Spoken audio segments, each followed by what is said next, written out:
Okay, that feeling, you know it, right? Instantly. That deadline that's just looming, or maybe a task you know is really important. Yeah. But somehow, your hand just drifts to your phone, or you suddenly decide your sock drawer needs, like, immediate reorganization. Oh, absolutely. My go-to is suddenly needing to research something totally unrelated online for hours. Right. Or the spice rack. Yeah. Suddenly needs alphabetizing right when a big project's due. We've all been there, haven't we? We definitely have. And, well, that shared experience is exactly why we wanted to really dive into this today. Yeah. We're not just going to skim the surface, like, what is procrastination? Yeah. We want to peel back the layers, understand the sometimes surprising reasons behind it. And more importantly, right, explore actual actionable strategies you can use to overcome it. Exactly, the practical stuff. Our goal here is really to equip you with some clarity, some practical tools, whether you're, say, a student staring at a blank page, In there. or, a professional with a big presentation just hanging over your head, Yeah. or even just someone trying to get that thing done around the house you've been putting off for weeks. Months, maybe. Could be. So let's unpack this whole thing. Let's do it. So that feeling of delay, Yeah, it's just so easy to slap the label laziness on it, isn't it? it really is. It feels like laziness sometimes. But when you look at the research, it's actually way more complex than that. Psychologists, they actually define procrastination as the voluntary delay of an intended action. Right. Despite knowing that delay could lead to negative consequences. And that phrase, voluntary delay, that's really key, I think. Mm-hmm. Like, if you've ever said, oh, I'll do it tomorrow, even when deep down you kind of know tomorrow might be worse. Or harder. Or harder, exactly. That's procrastination right there. And the weird thing is, most people actually want to do the task. They intend to. It just don't. They just don't. Yeah. It really feels like this internal tug of war, doesn't it? Totally. Like a mental fight between what your rational brain knows you should do and what you kind of feel like doing right then and there. And, well, guess what usually wins? The feelings. All too often. Yeah. And that's kind of the core of it, understanding what it is. Okay, that's step one. Right. But the real power, the leverage, comes from digging into the why. Like, what are the triggers? What pushes us into that cycle? And it's not just one thing, is it? Definitely not. There are several sort of deep-rooted factors, and it's important to remember these causes, they're not the same for everyone. It varies. Yeah, this is where it gets super interesting for me. Because when you look at the research, you start seeing these big patterns emerge. Like, first up, just plain fear of failure. Yeah, classic. Sometimes we just don't want to start because we're genuinely scared we won't do it well. Right. So rather than, face the possibility of failing, You delay. You tell yourself, okay, I'll do it later when I feel more ready or more inspired or whatever. And the irony there is just brutal, isn't it? Because delaying usually means less time or pressure. Which makes the outcome worse. Exactly. Yeah. So you end up confirming your original fear. It's this vicious loop. Oh, that's such a good point. It feeds itself. And what's even more subtle sometimes is it's not just fear of failing the task. Sometimes it's a fear of succeeding. Whoa. Okay. Tell me more about that. Well, like, what if you succeed? What new expectations come with that? Maybe you're subconsciously avoiding that added pressure down the line. Wow. Okay. That makes a surprising amount of sense. Like protecting yourself from future stress. Exactly. And kind of related to that is perfectionism. Ah, yes. The old, it has to be perfect. Right. For some people, that desire for everything to be absolutely flawless is so overwhelming That it stops them from even starting. Totally. It's paralyzing. The mindset is kind of like, well, if I can't do it perfectly right now, I just won't do it now. And meanwhile, all that time and energy just poof, gone while waiting for perfect. Which often never arrives, right? So the task just doesn't get started. And then sometimes it's not really about our internal mindset, is it? Sometimes it's the task itself. You mean like lack of clarity? Exactly. Lack of clarity or direction. Yeah. If someone just says, write the report or study for the test, your brain kind of goes, okay, where do I even begin? That vagueness can feel incredibly overwhelming. Yeah, it's like being told to, I don't know, build a house without any plans or tools. Where do you start? So you just avoid it. Right. Which tells us something really important about breaking things down, doesn't it? Absolutely. If you don't break those big, vague goals into smaller, like really clear steps. Procrastination just finds that opening. because your brain literally doesn't know the first physical action to take. And then there are just those days, when you feel like you're running on fumes. Oh, yeah.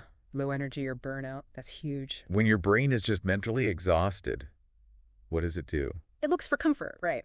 The path of least resistance. Totally. And suddenly, scrolling through social media or, binging that show on Netflix. Seems like the only thing you have energy for. It feels like recovery. And it's so important to reframe that, like you said. In those moments, it's not that you're lazy. No, you're depleted. Your brain's trying to conserve resources. And, well, instant gratification activities provide that quick little dopamine hit it's craving. Which leads us right into maybe one of the biggest biological factors. That instant gratification bias. Our brains are just wired for it, hardwired.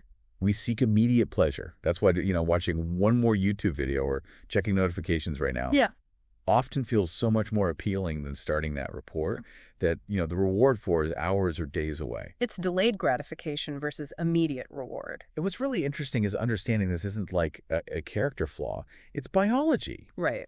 Our brains evolved to prioritize immediate stuff like find berries now. Yeah. Don't worry so much about planting crops for later. That makes sense from an evolutionary perspective. Yeah. And knowing that, understanding that biological pull, it actually empowers you. Because you know what you're up against. It's not just you being weak. Okay, so our brains are kind of wired against us sometimes. We're fighting these internal battles.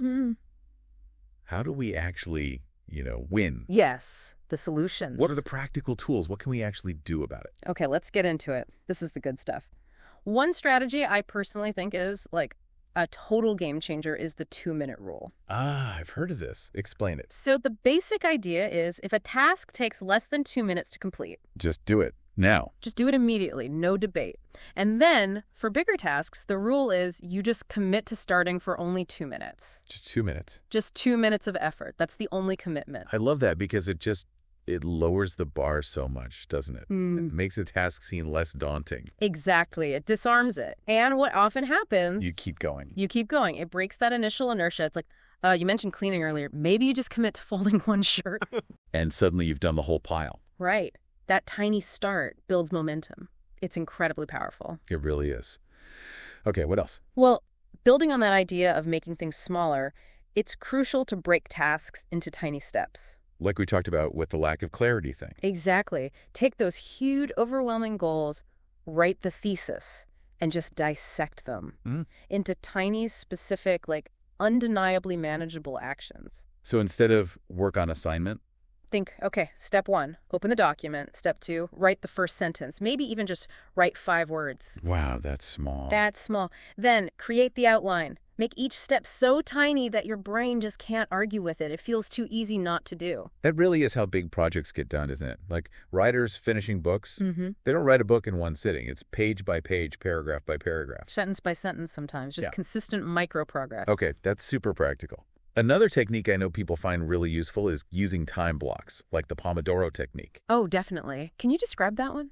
Yeah, so the classic Pomodoro is you work really focused for 25 minutes, set a timer. Right, no distractions. Then, when the timer goes off, you take a short break, maybe 5 minutes, stretch, grab water, whatever. And you repeat that cycle 4 times. 25 on, 5 off.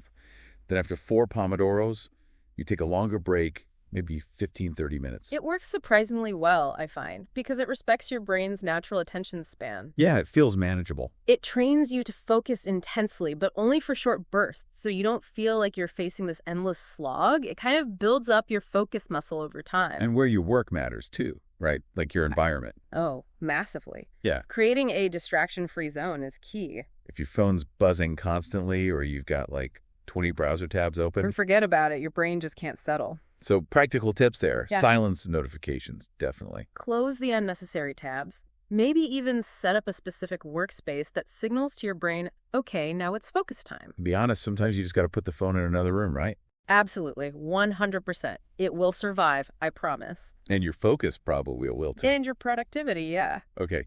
Another strategy, using our brain's wiring for us. Yeah. Rewarding ourselves. Yes. Positive reinforcement. Give your brain that little hit of something nice to look forward to after you finish the task.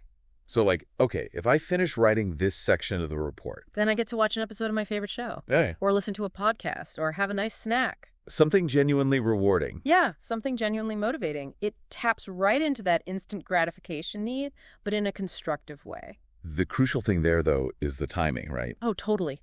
The reward has to be contingent on completion. Don't do the reward first. Guilty. We've all done that. Oh, I'll just watch one episode first to relax. And then 3 hours later, yeah. The reward needs to be the celebration after the work, not like a prepayment for work you might do later. Got it. Okay, final big strategy area. What about that internal stuff, that voice? Ah, yes. Addressing your inner critic. The one that fuels the fear of failure or the perfectionism. Exactly. That voice that whispers, it has to be perfect, or you're going to mess this up, or it's not worth doing unless it's amazing. How do you tackle that? You got to talk back to it, essentially. Remind yourself consciously, done is better than perfect. Mm-hmm. That's a good mantra. And that mistakes are okay, they're part of learning, they give you feedback on how to improve next time. Right. The first version doesn't need to be the final masterpiece. Not at all. It just needs to exist. Think of it like a sculptor starting with a block of stone. Mm-hmm. The first pass is just roughing it out. You refine it later. That's a great visual. Get something down, then improve it. Precisely. You know, speaking of all this, I'll admit something here. Okay. I used to procrastinate like crazy on writing the scripts for these deep dives, like right down to the wire. Really? Why do you think that was? Honestly, it wasn't lack of interest. It was pure fear. Like, what if people listening didn't like it? What if it wasn't good enough? That fear of failure we talked about. Oh, I totally get that. I've been right there with you. For me, it was always delaying the editing. The editing phase. Yeah, I'd put it off because I'd get caught in that perfectionism trap, wanting every single cut, every transition, every sound level to be absolutely perfect. Spending hours on tiny details nobody else would probably even notice. Exactly. Yeah. Agonizing over it. But what I learned slowly was that consistency, actually getting the deep dive finished and out there regularly, was way more powerful than chasing some elusive perfection that just stopped me in my tracks. That's so true. And it's kind of comforting, isn't it, to know that even people who, you know, seem productive or like they have it together. We all struggle with this stuff. High achievers, everyone. It's universal. The key really just seems to be noticing it in yourself, catching that urge to delay. And then gently, kindly redirecting yourself, using one of these strategies. Not like a one-time fix, right? It's a practice. A continuous practice. Yeah. So maybe let's just quickly recap the big takeaways. Good idea. Okay, so first off, procrastination. It's not just laziness. It runs deeper. Right. It often stems from things like fear, failure, maybe even success. Or feeling totally overwhelmed by the task, maybe lack of clarity. Or just being burned out.